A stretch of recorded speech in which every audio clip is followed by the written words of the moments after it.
updates, daar was updates in Teams hierdie week, ja. Daar's Okay. 'n nuwe ding wat hulle bygesit het op drafts. O, okay. Daar sê recording is in die gang. Jy kan laat waai, Johan. Okay, wie het ons hier so? Pieter is hier, Graham, Ryan. Okay, so you see us can go. Ja, laat waai. Okay, yeah, because it's a difficult lecture tonight and a long one. So yeah. Let's get cracking. Anyway. Okay, digital numbers. Let's start right at the beginning before we go to computers and radios.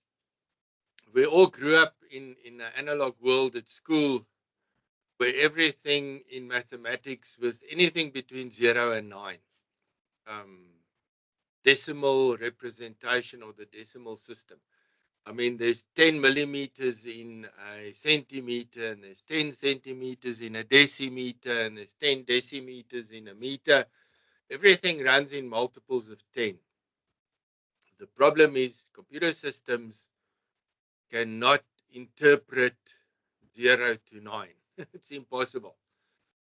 Computer systems work with zeros and ones. That's it, binary logic or the binary numbering system. So everything in a computer is either represented by a 0 or a 1. And we'll do some mathematics and some arithmetic in the next pages, but yeah, zeros and ones. But it's difficult for humans to work with zeros and ones.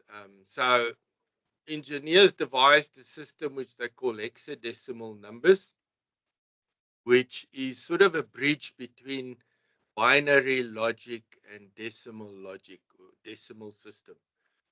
And it's represented in terms of 16 symbols, 0 to 9 for values of 0 to 9, and the letters A to F. Sorry, I'm on the wrong screen with my cursor. Apologies. 0 to 9 for values 0 to 9, and A to F for values 10 to 15. So that's what I did to try and bridge the difficulty in understanding binary logic, and we'll see where that fits in. Okay, some examples. How do we get to these horrible things to make it practical for you? I've picked the number 123 this evening. Now, if I look at a decimal numbering system, 123 is interpreted as 1 times 10 to the power 2, because there's 2 zeros behind the 1. So it's 1 times 10 to the 2, it's 2 times 10 to the 1, and it's 3 times 10 to the 0. So in other words, it's 100 plus 20 plus 3 gives me 123. That you should all know, even if you had Williekies wiskunde at school, that should make sense to you. In binary, it is 111111. And if we interpret that now in human language, it means the first one is 1 times 2 to the power 6, 1 times 2 to the power 5, 2 to the power 4, 3, 3, all the way to 0, because there's 7 digits here. Now, convert that, it's 64 plus 32 plus 16 plus 8 plus 0 plus 2 plus 1 gives you 123. So this is where we jump from decimal to binary. Hope that makes sense. Now we're going to jump one further into hexadecimal. Same number. 123 in hexadecimal is actually 7b. 7b we can interpret as 7 times 16 plus 0.6875 times 16, which gives you 112 plus 1 equals 123. Right. Where does that funny number 068 come from? If I divide 123 by 16, I get 7, and the remainder is 6875. So that gives me 11 if I times it by 16.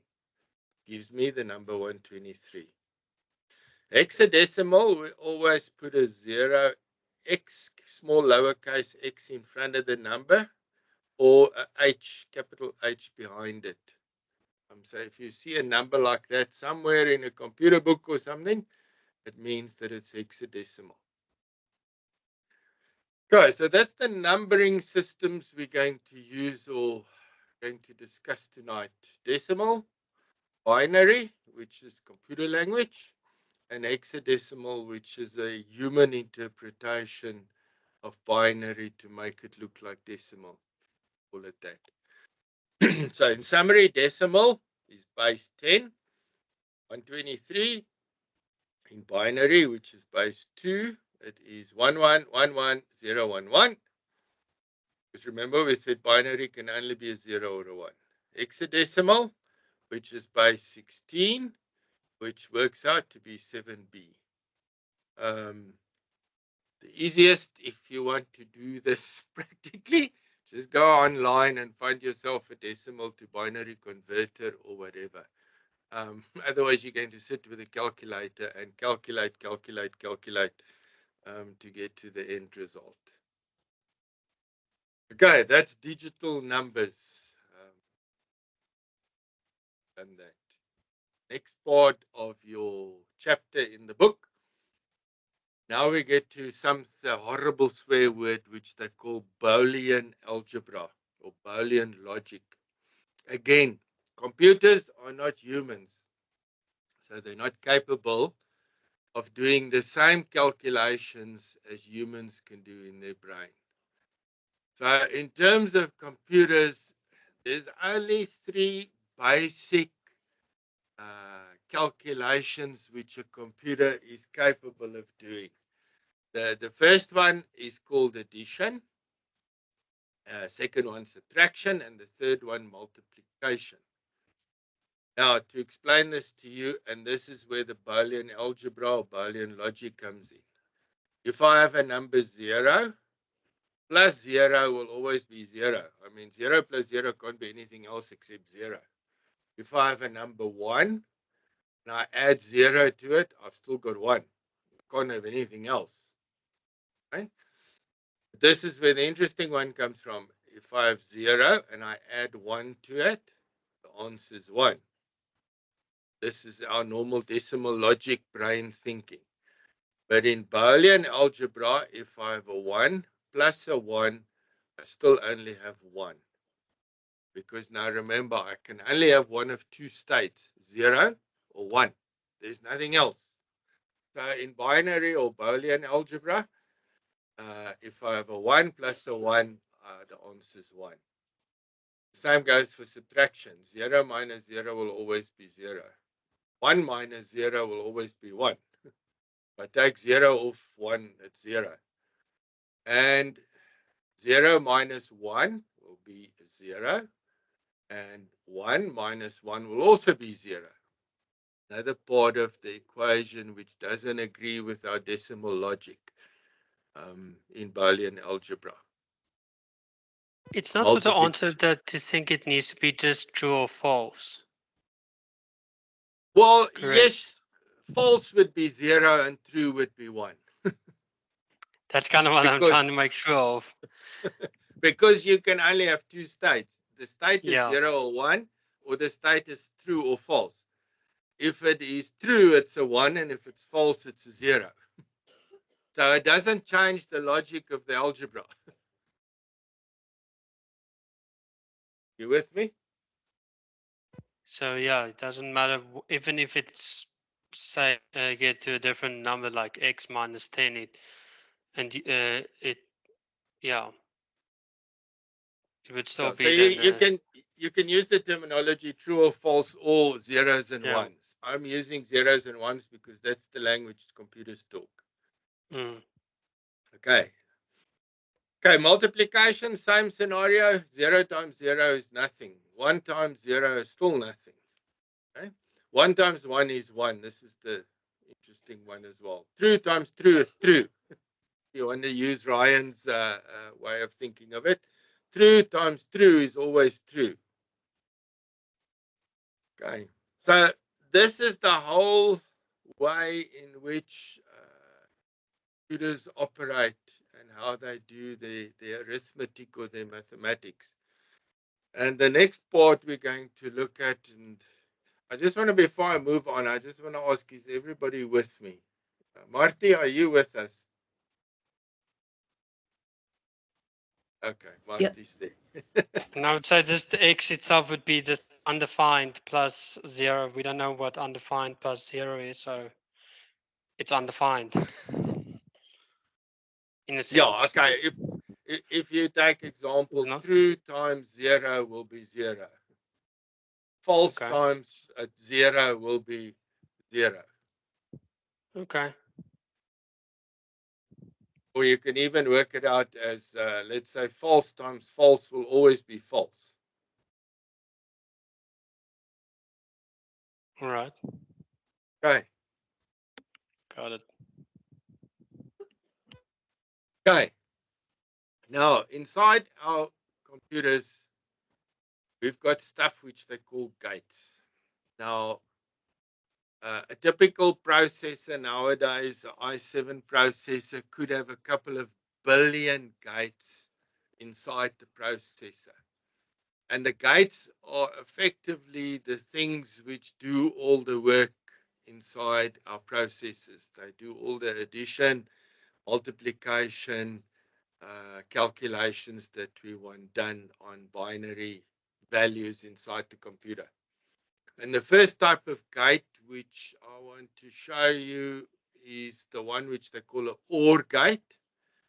And the OR gate is used for addition, for adding. Okay? So again, going to our Boolean algebra that we did on the page before, a false plus a false will always be a false. You see here I've added in the truth tables for you, Rudy. Ryan, I've added false and true. Okay, so a false plus a false will be a false. A false plus a true will be a true. And so we can carry on. So this little table they call a truth table, and this is how this little OR gate works. So if I want to add stuff together, I put the two numbers here that I want to add. And I will get an answer out of the gate after the addition has been done. It's called an OR gate. Then the other gate in our computers is called the AND gate. And the AND gate is used for multiplication. Again, false times false is false. True times true still stays true. Okay. 0 times true is 0 or false. Logic table or truth table for an AND gate. Okay. Now you're going to ask me the question, how the hell do we do division in a computer? We can't. Computers can't do division. They can't divide. So the clever guys have come up with a NOT gate, which is used for inversion. So if my input is true, the output is false. If the input is false, the output is true. So if I invert my signal or I invert my data, my bit before doing addition or multiplication, then I can do division by using an AND gate. You can go afterwards and go and do some playing around, and you'll see after inversion, I can do multiplication, and the end result will be the same as division. Can I ask quickly a quick one with the Yes. type of gates?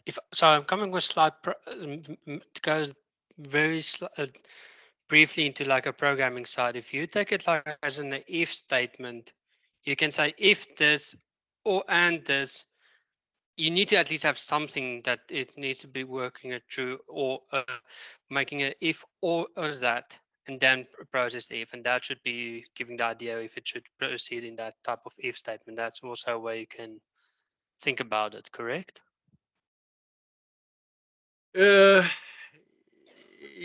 I suppose you can. Trying to work out Like the if you logic. to put if A or B, if that statement is true, then go and do that, then that you can analyze it in that type of idea. Or if that and that, then do the next. Just to see when you get to a true or false. Yeah, the only thing to remember is processes tend to end or spend most of their life adding or multiplying stuff together. Okay. You've got two sets of information that you've got to process and do something with. And that's why they use these gates. And that's why you've got a couple of billion gates in an i7 processor, so that it's able to always compare two things with each other, either an instruction word or a data or something that it compares with each other. Right. Okay. The last one, which is in your manual, I'm not quite sure why they put this in your manual, but yeah, let's discuss that. Another form of a gate configuration which we get in processors and memory is something which they call a flip-flop. Now, what does a flip-flop do? A flip-flop transfers the input value that's here, transfers it to the output, which is over here. The only difference is this output, or this output is the inverse of that output. So it's as if there was an inversion gate, a NOT gate between this one and that one. But the flip-flop will only transfer the input to the output when I clock it.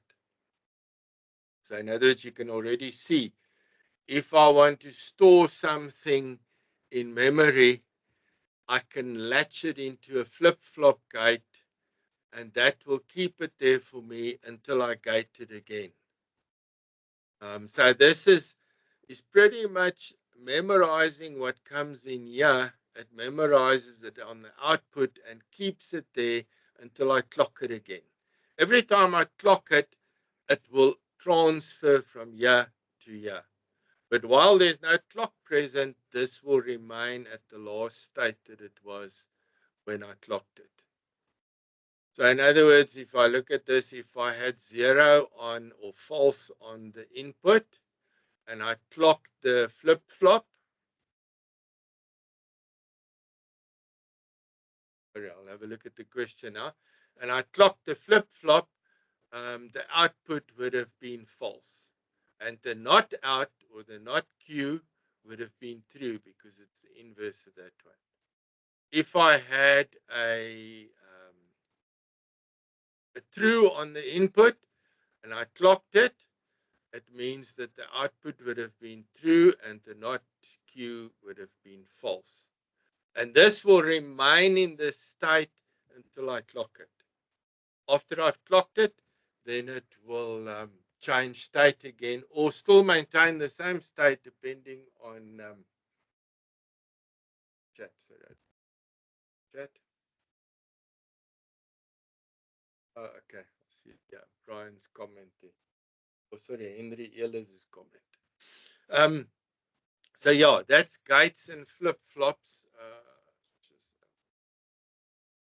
Yeah. So we did the Boolean algebra. Get your mind. There's a couple of questions I saw in the sample pages on it. So yeah, that one is nice. And then the 3 different primary gates, which is used in processes, and then also the flip-flop.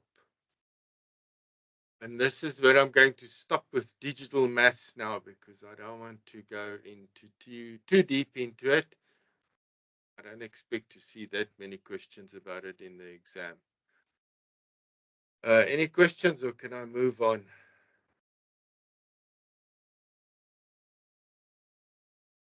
On. I'm good. Now we start going into digital electronics.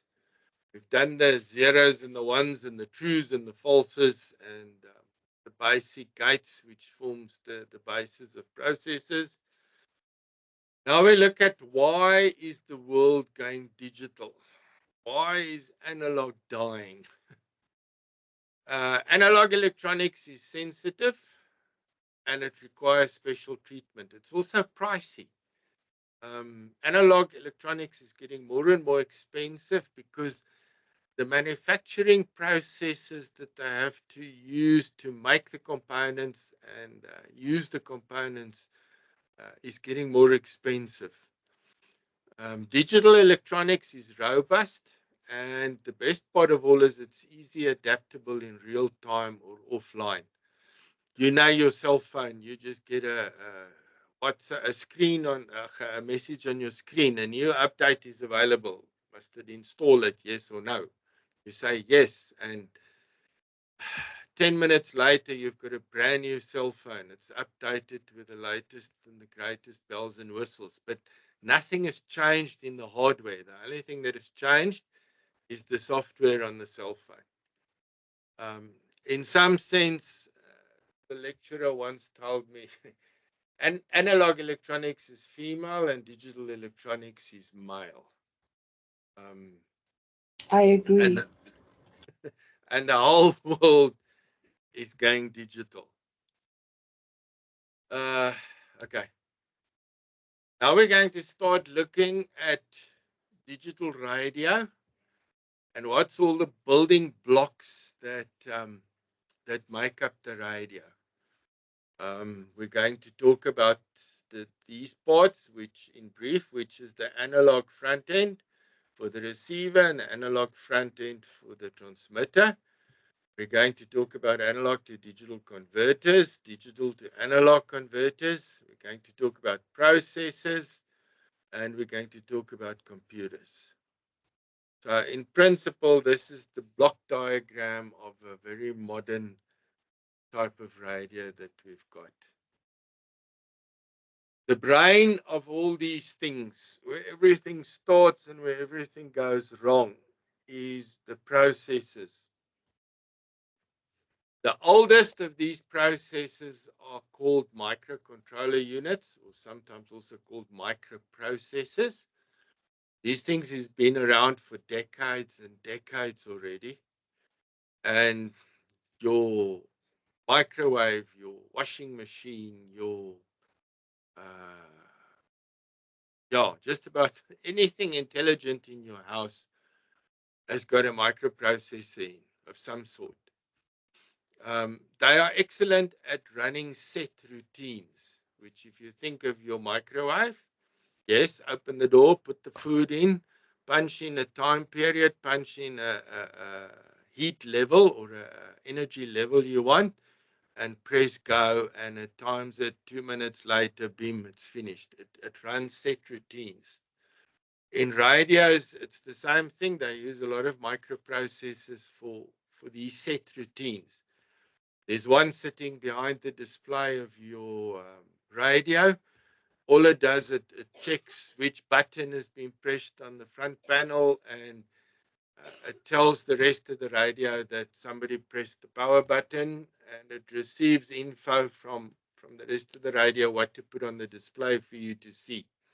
So it's good at running routines.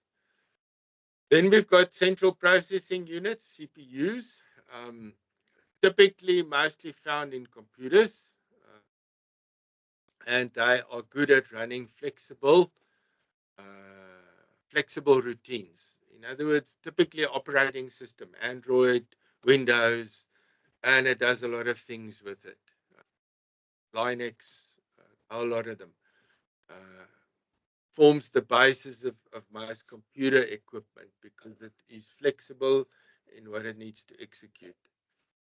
Then another one that's also been around for a long time and it's still very popular in radio equipment is digital signal processors, DSPs. These are number crunching beasts. They are excellent at doing arithmetic, Boolean algebra by galore. They can do things in nanoseconds, which a CPU or a microprocessor could take a long time to do. Primary purpose is signal processing in your radio equipment. Filters, processing the signals, getting the signals out again. number crunching.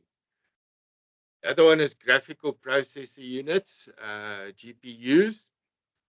Also a good, powerful crunching machine, good at doing predictive routines. Nowadays, most AI engines, which is on the internet in the background, they are all running on racks and racks of GPUs, because the architecture of a GPU makes them incredibly suitable for doing AI work, predictive routines that they need to execute. Then the last one is field programmable gate arrays, FPGAs. Could have also called them field programmable processors. These are basically a silicon block which have got billions of gates and transistors on, billions of them. And I can decide up front that I want, for example, a third of my FPGA, I want it to behave like a microprocessor. I can program it to mimic a microcontroller unit on 1/3 of the FPGA. I can then say, okay, another third of the FPGA, I want that to operate like a digital signal processor. And that third of the FPGA will then mimic or work as if it's a DSP. And then the last third of it, I can say that must be a CPU, and it operates like a CPU. If I find now I should make the split 50, 25, 25, I just reprogram the FPGA and it becomes split 50, 25, 25. I could also pick to make the whole FPGA a DSP, which they sometimes do.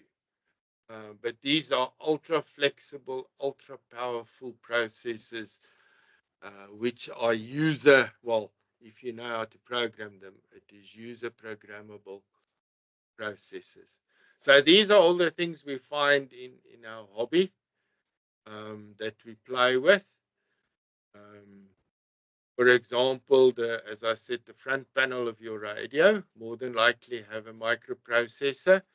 On the inside PC board of your radio, there's probably a second one that does housekeeping routines inside the radio. And then you'll have a DSP, which is doing the number crunching for you. The computers nowadays, CPUs and GPUs, for example, we'll cover it on Thursday's lecture, digital amateur television. You need a computer with a decent GPU if you want to do digital amateur television. So all these things are used. SDR radios, majority of SDR radios have got FPGAs on. Okay, so that's just the beginning, the brains of digital radio. Okay, wrong way. Okay, now we start with those blocks that you saw in the beginning of the radio. First block is called the ADC, analog to digital converter. What is the purpose of an analog to digital converter? It samples the input analog signal. Okay. ADC samples the input analog signal. In that blocks, I also had a DAC, or a digital to analog converter. What's the purpose of a DAC? It clocks the output analog signal. Okay. So this converts analog into digital. This converts digital into analog. I can't send trues and falses or zeros and ones to my antenna. I have to send analog signal to my antenna. So to do that, I use an ADC to take the analog signal, make it digital, and a DAC to do the inverse.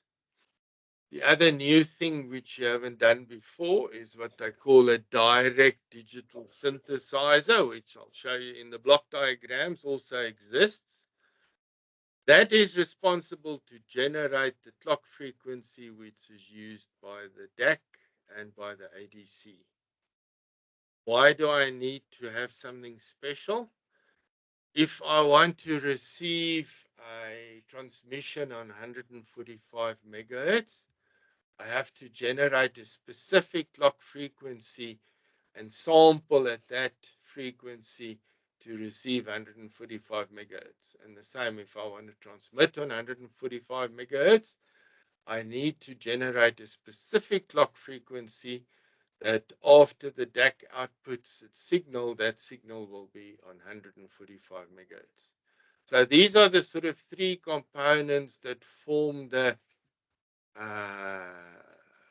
link between the analog world and my digital processor inside my radio. Okay, now let's see if we can explain ADCs and DACs to you in a bit more detail. Okay, most of you, I hope, have been on a dance floor or a club or a show where they used a stroboscopic light. What is a stroboscopic light? It's those lights that flash at a specific rate, and when it flashes, you can see people move, but you don't see them moving slowly.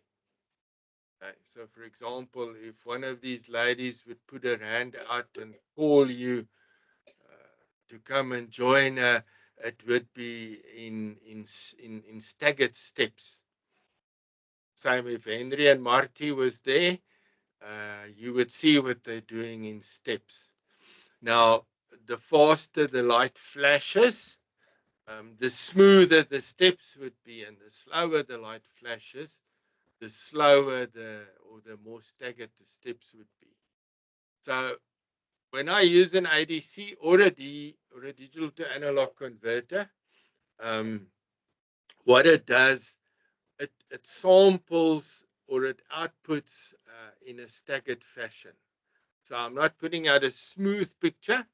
I'm putting out these little snapshots. And this is the best I could find to try and explain it to you. I hope it makes sense. But that's a DAC or an ADC's purpose, is exactly the effect you see with the stroboscope on a dance floor.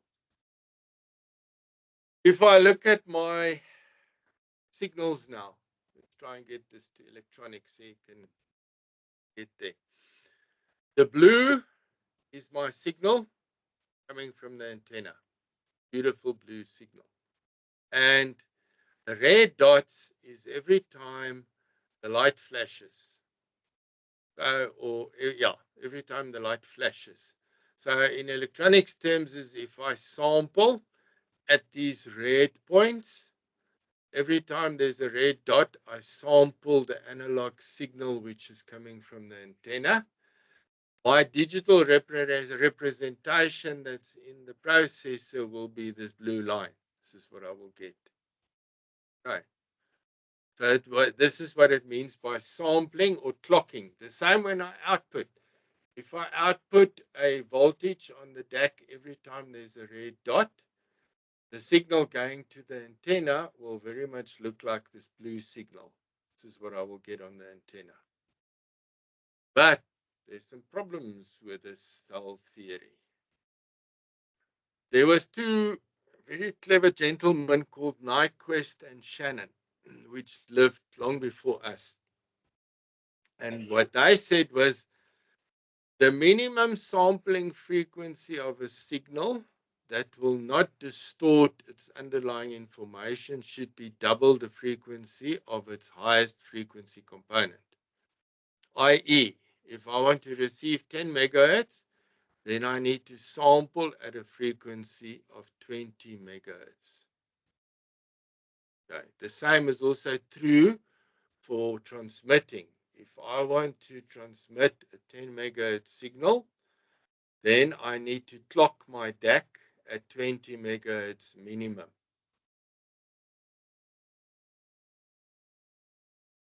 Okay, I hope it makes sense to you. So if I go back one, this is what I wanted to do. Okay, so if I go back one, why is it important? Okay, here is a signal which is sampled at twice the blue frequency. So if I look at the frequency of the blue signal, I am now sampling it at twice the blue signal's frequency. So digitally, my processor will see blue. Okay. If I sample at a higher frequency than twice, in this case 2.6 times the blue frequency, my processor will still see a blue signal, or will still interpret it digitally as a blue signal. But if I sample at 1.4 times the frequency of the blue signal, I'm going to confuse my processor, and it's going to think that the signal I'm trying to interpret is the green one. The same in this case. If my sampling frequency is 0.8 times the blue frequency, my processor will interpret it as the green signal. Quite a big mistake, call it that. So that's why Nyquist and Shannon came up with this theory, and it is true. You can, well, if you play with it, you can see that it is true. You need to sample or clock at least at twice the frequency of your signal. If you do it at less, my signal is going to be misread or misinterpreted. Okay. So now we've done processors, we've done ADCs. Go back here. We've done purple cursor, we've done the ADC, we've done the DAC, spoken about processors. But now the last bit of this whole equation is something which is called resolution. Resolution is the amount of bits that I use, or the size of the word that I use to capture my signal or to sample my signal. So if I have an analog signal looking like the top one, and my digital resolution is only 8 bits, in other words, 8 bits, in other words, 8 digits, I can digitally my processor will think that the signal looks like this one. It's over here. If I use 12 bits to sample my frequency, the processor will think that, or will interpret it as looking like this one. And if I use 24 bits, it will think it looks like that. So the sampling frequency, or the clock frequency, is the rate at which I read the analog signal, or I transmit the analog signal. And the bits, or the resolution, is the accuracy, or the size of the width of the word that I'm using to represent my signal. Show you this may make a bit more sense, I hope. Okay, so if I only have 8 bits, okay, if I only have 8 bits, 8 bits here, it means I have 256 possible words or possible numbers to represent my signal. Doesn't matter if my signal is 0 to 1 volt, or 0 to 12 volts, or 0 to 220 volts. If I have 8 bits, I can only have 256 numeric values for my signal. If I have 16 bits, I can have 65,000 values, possible values for my signal when I digitize it or when I create it. Okay. And if I've got 20 bits, I've got 1,000,000 steps, or 1,000,000 possible values to represent my signal.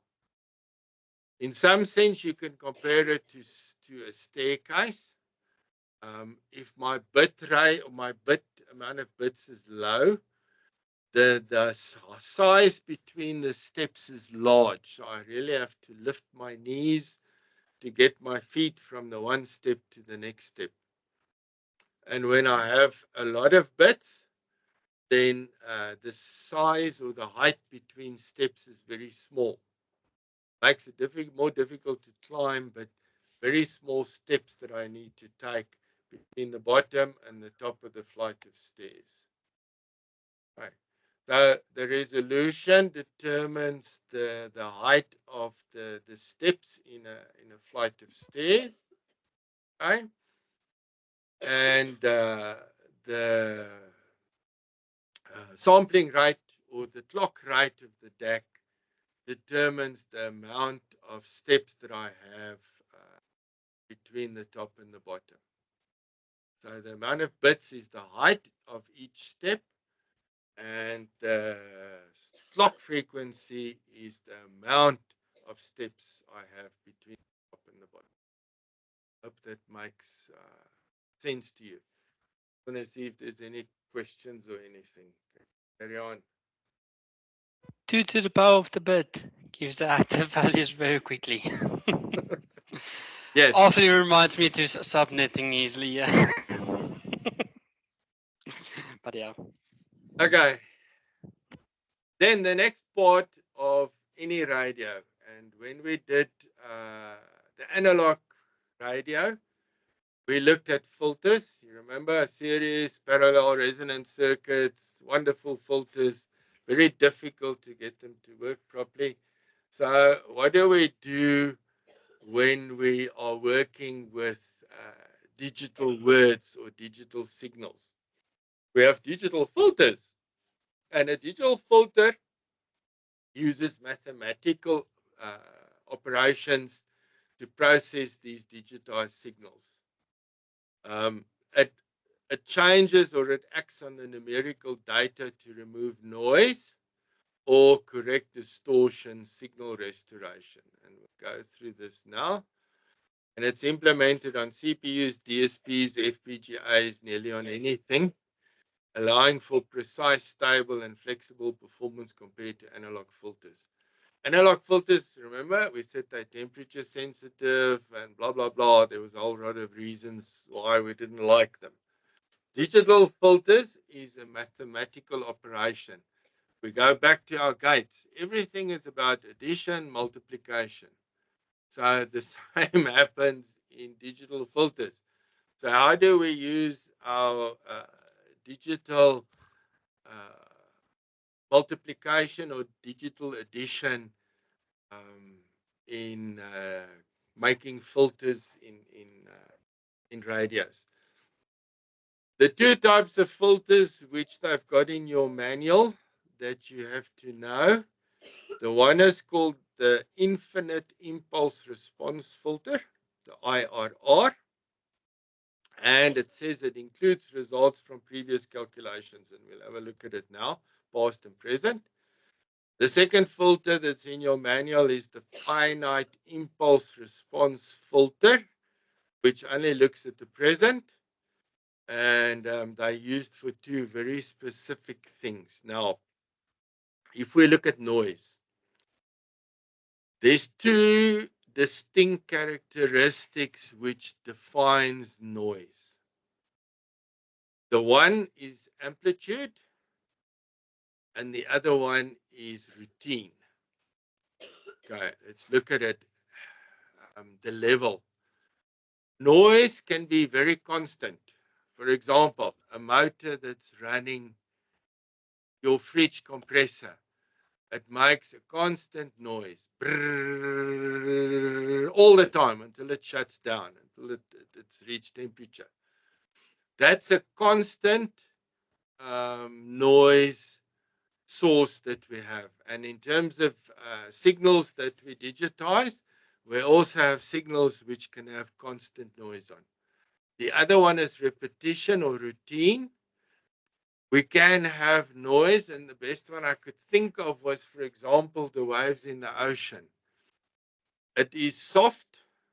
The wave comes along and it crashes, the amplitude goes up, and it goes quiet again. And 15 seconds later, the next wave comes along, crashes, and it's finished. 15 seconds later, the next one. So the amplitude of the noise is changing all the time, but there's a pattern to it. There's a repetition, there's a routine to the waves crashing on the beach when you're at the sea. And noise that we digitize, we do have such noise as well.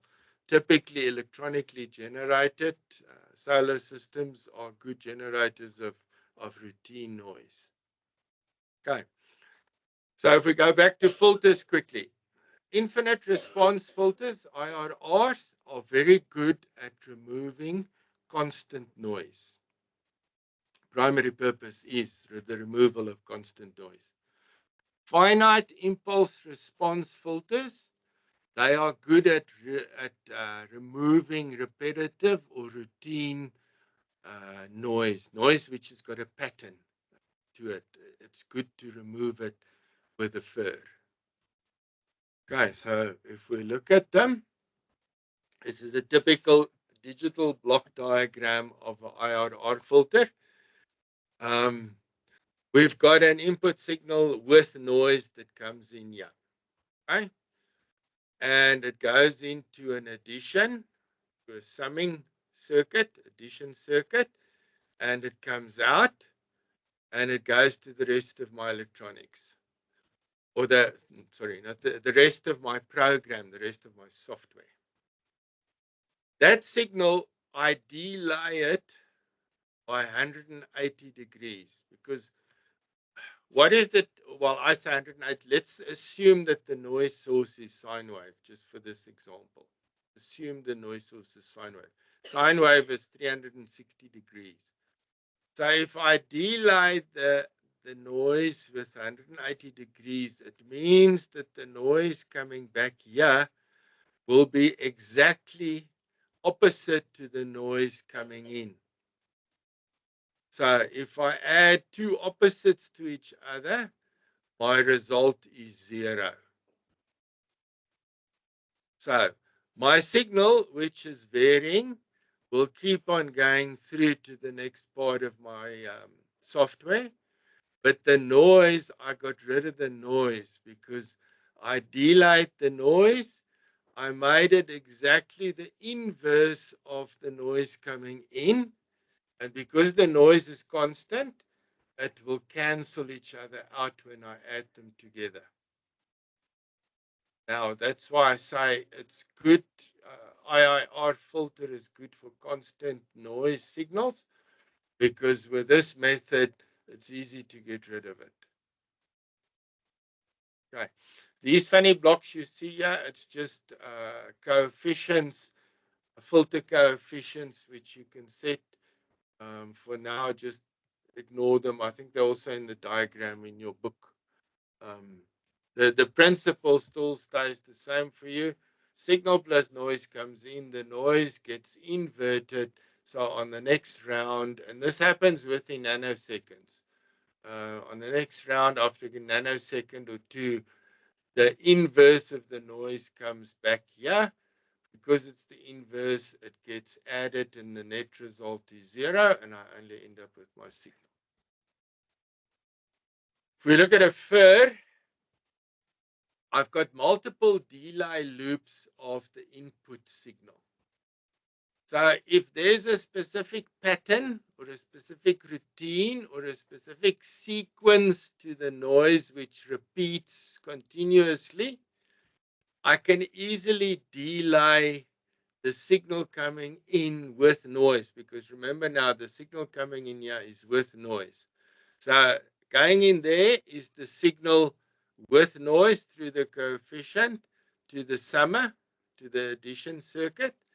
This one is delayed, this one is delayed, this one is delayed. So if there's patterns in the noise, I can delay those specific portions of the noise. I can delay them so that when they arrive here, it's the same principle.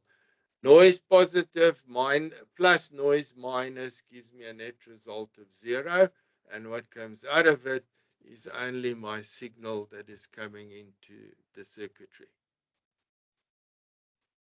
Okay, so that's the principle of a FIR, and that's the principle of the IIR. So if we go back here, that's why we said, and I think this is a question at the end of the chapter, infinite impulse filters include results from previous calculations. There's feedback. Finite impulse response filters do not. Okay.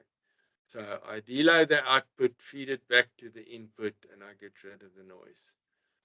I delay the input with noise so that I have the inverse of the signal and noise at this point to what is coming in here, but still principle is the same. When I add a plus and a minus together, I get 0. So the only thing that goes through is signal. So that's how they do filters in digital radios. All done in software, and now you understand why I'm saying DSP is a number cruncher, because you can imagine the amount of number crunching you have to perform to do this filter. You're not going to do it on a 1980 Apple computer. It ain't going to fly. It won't work. You need modern processors to do all this number crunching. Then the last block, which we discussed, we said we needed a clock or a sample frequency which will go to the ADC and the DAC and make it sample or read or transmit at the right frequency the output signal. The clock rate must be such that the output frequency or the input is sampled at the right frequency. So for that we use a DDS, which stands for Direct Digital Synthesizer. I see I didn't put it anywhere. My apologies, but a DDS is a Direct Digital Synthesizer. I have a reference clock, which is normally something very stable. Some radios make use of GPS. So on this side, they have a GPS receiver, and the GPS receiver locks the reference clock so that it is exactly spot on frequency, because that's the master of ceremonies, this reference clock.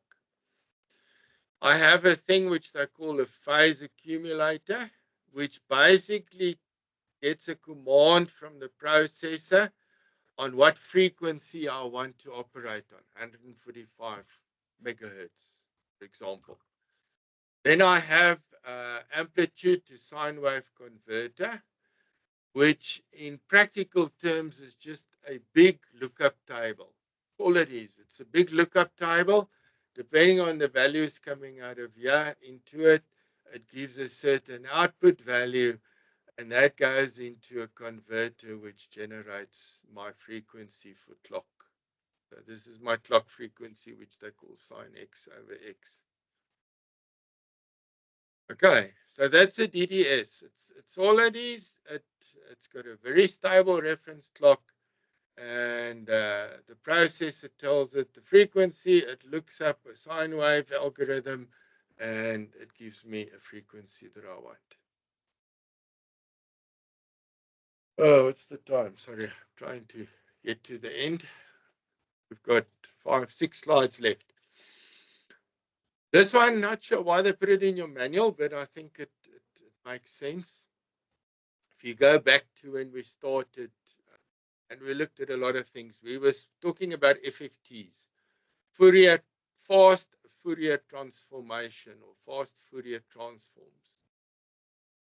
It's a mathematical technique for determining the frequency content of a signal. Remember all those little examples we showed you how to go from a time-based representation of a signal to a frequency-based representation of a signal. That's all done with a fast Fourier transform. The problem with fast Fourier transforms is it is a mathematical masterpiece. Mathematically, it is very complex, very time-consuming. So for a lot of things in the digital world, they came up with something which they called convolution. That's a mathematical technique that calculates a signal from two other signals, comparing one signal to a time-inverted version of the other signal. Some people just call it fancy multiplication. So you can already see if I talk about multiplication, it's something that binary circuits is quite capable of doing chop, chop, finish, claw, quick, quick. Doesn't waste time doing multiplication. So fast Fourier transforms are still used in some applications, but in a lot of applications they use convolution, because convolution is much faster. It's based on multiplication algorithm rather than a fast Fourier transformation theorem. That's why it says in some cases convolution is the right choice to simplify calculations. In other cases, it is more efficient to do an FFT. Okay, but now what they do, hey, these guys are clever that think out these things. I wish I had the brain power. When we do FFTs, because it is so mathematically time-consuming to do an FFT, they came up with some clever stuff.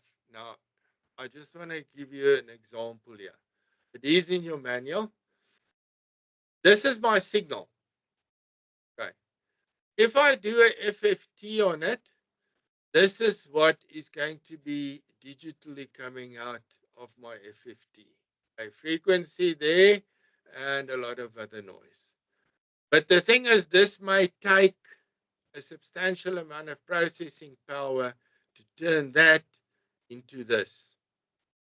So there's these clever dudes that came up with things which they call windowing or windows. And there's a whole lot of them. There's probably about 15, 20 different types of windows which people have devised. Each one has got its pros and cons. But in principle, all a window does is it changes my input signal to look like something else before it does the FFT. Before it does the FFT.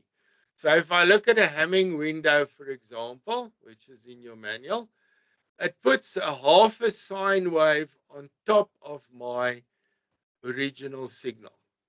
So my original signal has changed into something with half a sine wave on. Now I do a FFT.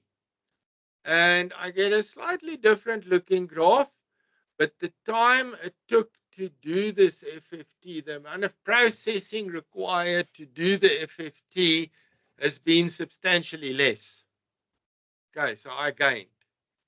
Went on the slides, lose on the swings, but it worked. This one is, for example, called the Parson window. It puts a triangular shape on my original signal that was here, and it does the FFT. Again, the FFT looks a bit different, but it took substantially less time to get from this to this than what it would have been on this side. Interesting to see in these comparison graphs, and there was a whole lot of them, but I've cut them off. I think it went to G or H. I just cut off for you A, B, and C to demonstrate. The frequency is always set the right place. So in other words, it did not make a mistake in determining which frequency is present here. So in each three cases, the frequency that it has determined is correct. The amplitude is more or less the same as well. You can see that one is slightly higher than these two, but the level of the signal is pretty much the same in terms of logic or in terms of radio work. Okay, so although I've lost some, let's call it accuracy, it doesn't really matter because I've gained processing power. That's why I say what you've lost on the swings, you've gained on the slides. And each one of these types of windows have got its pros and cons. So what the clever people do, they design radios. They look at the FFT part of their software and they decide, okay, this type of FFT that I want, I can put, for example, a Hamming window on and it won't affect the outcome of the result, or it won't affect the accuracy of my radio's performance. Or I can put a Parsons window on, whatever the case is. So for your exam purposes, FFT windowing is there, so you know what it is meant for. Okay, I see it's 8 o'clock. We're nearly there. Okay, now we've got another block diagram of a SDR radio, digital radio. We're moving further and further into next week or Thursday's lecture. I've got an analog front end. I've got a low noise amplifier, which receives the signal from my antenna. TR is a transmit receive switch. So when I want to receive, it takes the antenna signal, puts it onto the LNA. If I want to transmit, it disconnects the LNA and it puts it on the power amplifier for me. Okay, so it's just a transmit receive switch. Low noise amplifier, it goes into ADC. Here you see the word DDS again, quad DDS, which is generating the clock frequency for everything I need. And on this side, I've got the DAC, which would be my transmit side. I've got a DSP, and I've got my screen, my LCD, my microphone, everything talking to my DSP. Still a fairly old radio, this. Nowadays, they look a bit more different. Another block diagram of a SDR radio. This is a bit more modern one. I have my receive, but now I'm using a dedicated single IC radio transceiver. Moment world leader in this market is analog devices. Everybody uses them. And this talks digitally to my processing side. So inside this RF transceiver block that you see here, which is a single little chip, and we'll look at them on Thursday again. The LNA, the PA, the ADC, the DDS, the DAC, all these components is stuck into this one single IC that you see over there. Here you see the word FPGA appearing. So all my number crunching happens in here. Everything that I want done in terms of processing, filters, etc., is all done in here. There you see a CPU. In this case, it's a dual-core ARM processor, which handles my USB ports. It handles memory and most probably also keyboard, mouse, etc. So this is housekeeping, running fixed routines. This is where all the powerful stuff happens. Yeah, on Thursday we will go deeper and deeper and deeper, but for now that's where we are. Okay, any questions?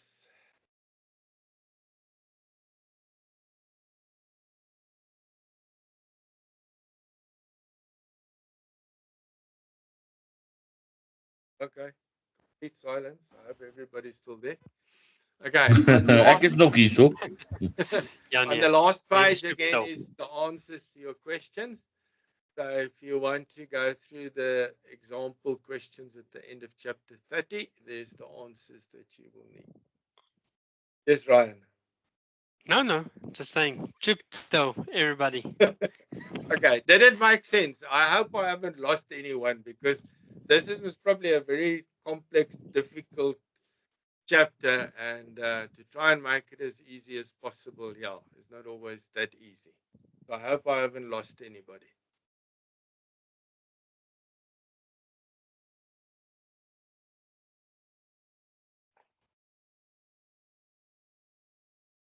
So Henry, then that's it. If there's no questions, then chapter 31 on Thursday. Yeah. Alright. Ek stop die recording.